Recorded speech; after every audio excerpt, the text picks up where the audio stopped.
বাংলা পক্ষ সুস্পষ্ট দাবি করে যে বাংলায় অন্যান্য রাজ্যের মতন বাংলা ভাষাকে প্রথম বা দ্বিতীয় ভাষা হিসাবে সমস্ত বোর্ডে বাধ্যতামূলক করতে হবে।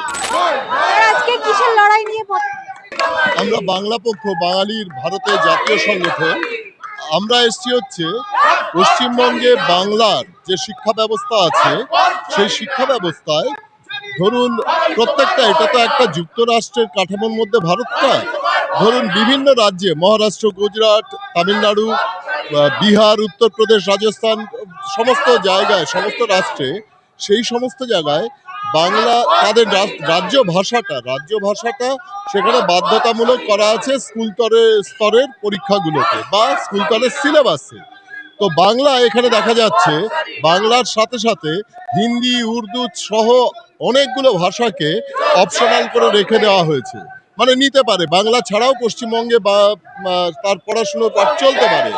বাংলা পক্ষ সুস্পষ্ট দাবি করে যে বাংলায় অন্যান্য রাজ্যের মতন বাংলা ভাষাকে প্রথম বা দ্বিতীয় ভাষা হিসাবে সমস্ত বোর্ডে বাধ্যতামূলক করতে হবে। এই 1 নম্বর দাবি। 2 নম্বর দাবি আমাদের আছে হচ্ছে আমাদের বাংলা ভাষার যে ইতিহাস আছে সেই ইতিহাস, ভাষা আন্দোলনের যে ইতিহাস আছে সেটা মানভূমে আছে, সেটা শিলচরে আছে। আমরা 21শে ফেব্রুয়ারি বহু আগে থেকে এই আন্দোলনগুলো চলছে, কারণ ভাষার ওপরে আগ্রাসন এইটা কিন্তু চলেই আসছে। তার বিরুদ্ধে কিন্তু পুরুলিয়ায় আন্দোলন হয়েছে, আসামের শিলচরে আন্দোলন হয়েছে এবং সর্বোপরি বাংলাদেশেও আন্দোলন হয়েছে।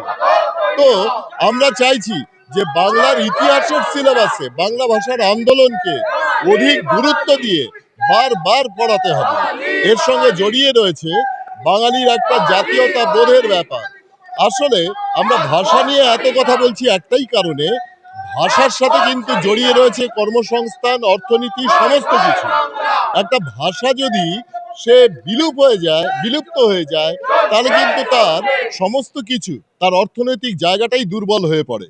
সেই জন্য আমরা দাবি করছি যে বাংলায় বাংলা ভাষা বাধ্যতামূলক করতে হবে স্কুল স্তরে এবং ইতিহাসে বাংলা ভাষার আন্দোলনকে বেশি করে পড়াতে হবে।